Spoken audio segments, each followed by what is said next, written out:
बिस्मिल्लाहिर्रहमानिर्रहीम। अज़हर अली और आप देख रहे हैं डेली मैदान पेशावर। इस वक्त मौजूद है IIM साइंस पेशावर में। यहाँ पे आज नेशनल थिंक टैंक के ज़ेर एहतमाम एक नेट हाइडल प्रॉफिट के अहम इशू पर एक सेमिनार का इनेकाद किया गया था। यहाँ पे खैबर पख्तूनख्वा के जो तवानाई के शोबे के जो अहम तरीन जो शख्सियत जो कि जिनकी इल्मी सलाहियतों को सब तस्लीम करते हैं और इस शोबे तवानाई के शोबे पे जिसको कमांड हासिल है हिमायतुल्लाह खान साहब, वो हमारे साथ मौजूद है। उन्होंने आज कलीदी खिताब भी किया सेमिनार से। नेट हाइडल इशूज़ और खैबर पख्तूनख्वा को जो तवानाई के मैदान में चैलेंजेस हैं उस हवाले से मुख्तसर गुफ्तगू करते हैं। हिमायतुल्लाह साहब, आपने नेट हाइडल इशू को जिस सिर हासिल अंदाज में हमारे सामने आपने बयान किया, उसको हम मज़ीद एलोबरेट करना चाहते हैं कि ये जो नेट हाइडल इशू है जिसको आपने कह दिया कि इसको एशियन काजी फार्मूले की तरफ अगर हम जाते शायद उसमें टाइम लगता या उसमें मज़ीद निगोसिएशन की तरफ वक्त चाहिए था, तो आपने उसको जो एक इंटरम एग्रीमेंट में ले जाने की आप लोग कोशिश कर रहे हैं। तो इस इंटरम एग्रीमेंट में ये कब तक इस पर अमल दरामद का आगाज़ होगा, क्योंकि इस वक्त खैबर पख्तूनख्वा का सूबा शदीद माली बहरान का शिकार है। तो इस इंटरम अरेंजमेंट से खैबर पख्तूनख्वा को फौरी कोई माली फ़ायदा मिलने की उम्मीद है? शुक्रिया।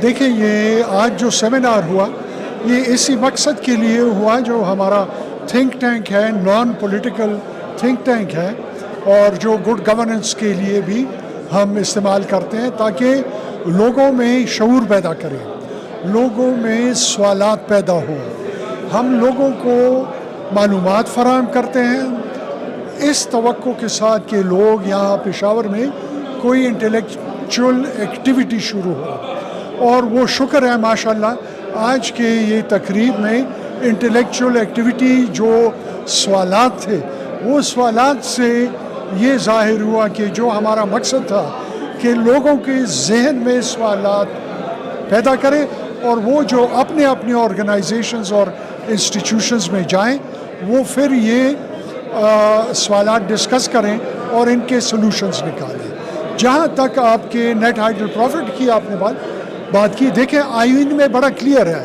आर्टिकल 161 सब क्लॉज 2 जो है आईन का, वो बहुत क्लियर है। वो कहता है कि जिस सूबे में पन बिजली का जो पावर स्टेशन होगा और वो फेडरल गवर्नमेंट लगाए, तो उसका जो मुनाफा है वो सूबे को जाना चाहिए।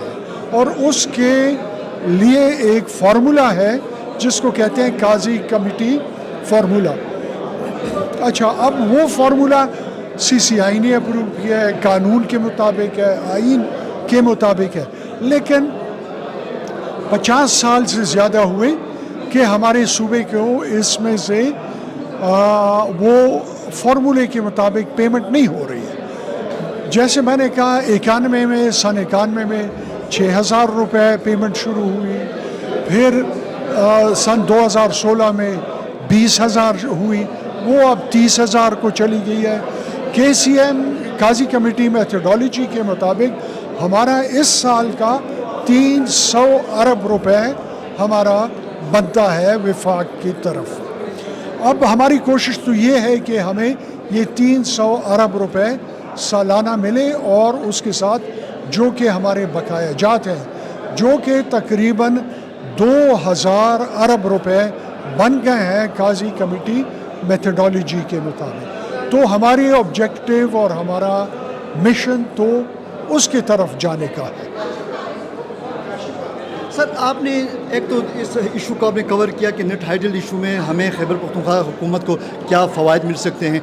दूसरा जो अहम जो एक सवाल पैदा होता है कि खैबर पख्तूनख्वा के पास चूँकि आबी वसाइल के हवाले से पोटेंशियल बहुत ज़्यादा है। दूसरी तरफ 2016-17 में जब ख्वाजा आसिफ पानी बिजली के वज़ीर थे, उन्होंने ये ऑफ़र की थी कि खैबर पख्तूनख्वा हुकूमत अपनी जो ट्रांसमिशन कंपनी बना दे और अपनी बिजली खुद तकसीम करे।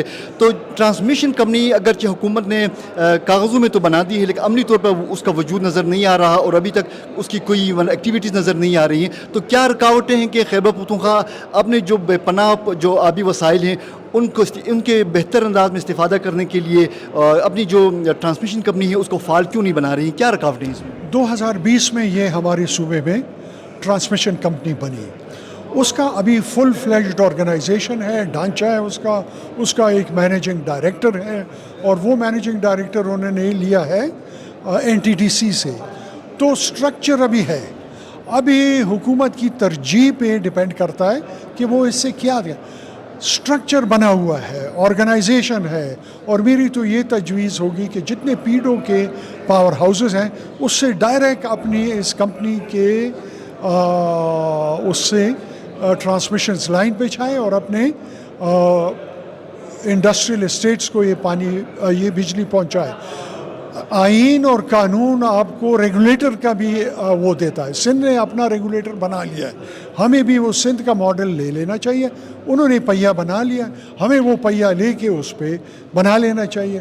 تو آئی ہوپ گورنمنٹ اپنے پولیٹیکل مسئلے مسائل سے نکلے تاکہ ان چیزوں پہ فوکس کریں, اور یہی ہمارے صوبے کی اکانومی کے ریوائول کے لیے یہی ہو سکتا ہے کہ یا تو ویلنگ کی وساطت سے بجلی پہنچائیں ہم اپنے کارخانوں کو, یا اپنی ٹرانسمیشن کمپنی سے ہم پہنچائیں. حمایت اللہ صاحب, آپ انرجی اور پاور کے اس صوبے کے آپ وزیر بھی رہے ہیں, آپ نے اس ڈپارٹمنٹ کو آپ نے لیڈ بھی کیا ہے, تو پیڈو کی پرفارمنس کا اگر آپ ہم جائزہ لیتے ہیں تو بجلی کے جو ہائیڈل پاور کے منصوبے ہیں 8-8 10-10 سال سے وہ زیر التوا پڑے ہیں, کہیں پہ کام جاری ہوتا ہے, کہیں کام رکتا ہے, تو بہت سارے مسائل ہیں. تو اس میں کیا ایشو, کیا فنڈنگ کا کوئی ایشو ہے, یا کوئی انتظامی مسائل ہیں, یا سیکورٹی رکاوٹ ہے منصوبوں کی تکمیل میں, کیا وجوہات ہے کہ وہ منصوبے وہ نہیں میرے نزدیک پیڈو بالکل ایک فیلئر آرگنائزیشن ثابت ہوئی ہے.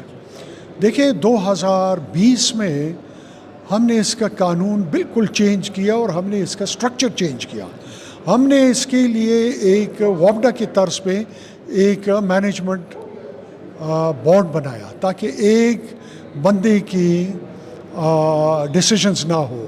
اس میں ممبر پاور ہو, ممبر سولر ہو, ممبر فائنانس ہو, اور ایک چیف ایگزیکٹو ہو.